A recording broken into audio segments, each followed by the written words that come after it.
Hi, എല്ലാവർക്കും സുഖമല്ലേ? എല്ലാവരും നോമ്പിലായിരിക്കും. ജാതി ഭേദമന്യേ എല്ലാവർക്കും നോമ്പ് കാലമാണ്. എല്ലാവരും നമ്മൾ ജാതി മതവും ഇല്ലാതെ കണ്ട് പരസ്പരം കൈകോർത്ത് പിടിച്ച് മറ്റുള്ളവർക്ക് വേണ്ടി പ്രാർത്ഥിക്കാം. ഈ ലോകം മുഴുവനുള്ള എല്ലാ മക്കൾക്ക് വേണ്ടിയും എല്ലാവരും പ്രാർത്ഥിക്കണം. നോമ്പെടുക്കുന്ന ഈ ഘട്ടത്തിലും എല്ലാവരോടുമായിട്ടാണ്. നമ്മുടെ മക്കൾ അറിഞ്ഞുകൊണ്ടല്ല ഈ വഴിയിലൂടെ സഞ്ചരിക്കുന്നത്. കൊലപാതകം കൂടി വരുന്നു. എന്താണെന്ന് പറയാൻ പറ്റില്ല. സ്വന്തം വീട്ടിലുള്ളവരെ തന്നെ അറുത്ത് മുറിക്കുന്ന രംഗങ്ങളാണ് കാണുന്നത്. അപ്പം നമ്മൾ അവർക്ക് വേണ്ടി പ്രാർത്ഥിക്കുക, സമർപ്പിച്ച് പ്രാർത്ഥിക്കുക. ക്രിസ്ത്യൻസ് ആണേലും മുസ്ലിംസ് ആണേലും ഹിന്ദുക്കളാണേലും ജാതിയില്ല, മതമില്ല. അപ്പം നമ്മുടെ മക്കളെ രക്ഷപ്പെടുത്തേണ്ടതുണ്ട്. വഴിതെറ്റിപ്പോകുന്ന മക്കളെ നമ്മൾ കണ്ടു കഴിഞ്ഞാൽ അവരെ പറഞ്ഞ് ഉപദേശിച്ച് നേരായ വണ്ണം നയിക്കുക, അവർക്ക് വേണ്ടി പ്രാർത്ഥിക്കുക.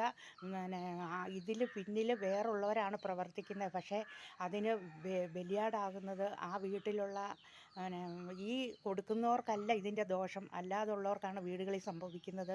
ആ കുഞ്ഞുങ്ങൾ അത് കഴിച്ചിട്ട് അതുങ്ങൾ എന്താ കാട്ടിക്കൂട്ടുന്നതെന്ന് അറിയില്ല. അപ്പോൾ അങ്ങനെയുള്ള മക്കളെ നമ്മൾ എന്നാ പറയുക, സ്നേഹത്തിൽ കൂടെ പറഞ്ഞ് മനസ്സിലാക്കി കൊണ്ടുവരിക. അവരെ തിരുത്തേണ്ടത് അത്യാവശ്യമാണ്. നമ്മൾ ആര് കണ്ടാലും അവരെ തിരുത്തണം.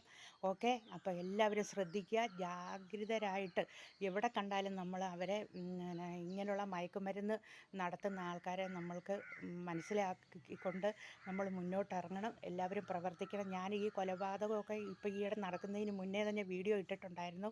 അപ്പോൾ എല്ലാവരും ഉണർന്ന് പ്രവർത്തിക്കണം. പോലീസാണേലും എല്ലാവരും അവർ കഴിവതും അവർ അത്രയും എന്താ പറയുക, അവരുടെ കഴിവിൻ്റെ പരമാവധി അവർ ഇങ്ങനെയുള്ള ആൾക്കാരെ പിടിക്കുന്നുണ്ട്. എങ്കിലും ഇത് പെരുകി വരികയാണ്, കള്ളത്തരങ്ങളും കൂടി വരികയാണ്. അപ്പോൾ എല്ലാവരും ഉണർന്ന് പ്രവർത്തിക്കുക. ഓക്കെ. ദുഃഖങ്ങളും ദുരിതങ്ങളും നിൻ മുൻപിലർപ്പിക്കുന്നു. ദുഃഖങ്ങളും ദുരിതങ്ങളും നിൻ മുൻപിലർപ്പിക്കുന്നു. ദുഃഖങ്ങളും ദുരിതങ്ങളും നിൻ മുൻപിലേകുന്നു നാഥാ, നിൻ മുൻപിലേകുന്നു നാഥാ.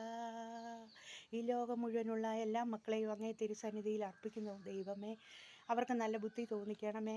പിതാവേ, ഇനിയുള്ള ഓരോ മക്കളെയും നല്ല രീതിയിൽ അവർക്ക് പ്രവർത്തിക്കാനുള്ള ബുദ്ധിയും ബോധവും കൊടുക്കണേ ദൈവമേ. അവനവൻ്റെ വീട്ടിലുള്ളവരെ തിരിച്ചറിയാനുള്ള ബോധം അവർക്കുണ്ടാകണമേ. എല്ലാവരും പ്രാർത്ഥിക്കുക. ഓക്കെ. അപ്പം ഞാൻ ഈ പാട്ടിൻ്റെ ട്യൂണ് മാറ്റിയിട്ടാണ് പാടുന്നത്. അതിൻ്റെ ശരിക്കുള്ളത് ഞാൻ വിടാം.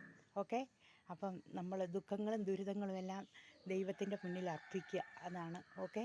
സമർപ്പിക്കുകയും എല്ലാം ചെയ്യുക. നമുക്കത് മാത്രമേ ഉള്ളൂ രക്ഷ. ഓക്കേ.